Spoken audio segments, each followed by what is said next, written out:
Welcome to Chillin' 101. We hope this video helps. In this video, I will show how to replace a car battery in a Ford Fiesta. Start by turning off all electronics and opening the hood, then locate the battery and note terminal positions. Remove the negative cable first, then the positive, and unbolt the hole down using a 10 mm socket. Lift the battery straight up using gloves, avoiding acid contact, and set the new battery in the same orientation before reconnecting. In this video, I will explain how to prepare safely before replacing a Ford Fiesta battery. Disconnecting the negative cable first reduces short risk, and using insulated tools prevents accidental contact. Clear any corrosion with a baking soda paste and a brush, then rinse and dry the tray thoroughly. Make sure replacement battery matches cold cranking amps and dimensions for proper fit and performance, and always dispose of the old battery at a recycling center.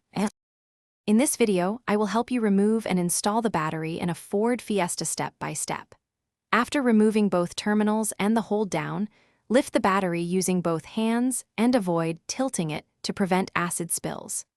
Fit the replacement so terminals match original positions, tighten the hole down, and reconnect the positive terminal before the negative. Test by starting the car and checking electronics for normal function. Then Thanks for watching. Consider subscribing if we helped you.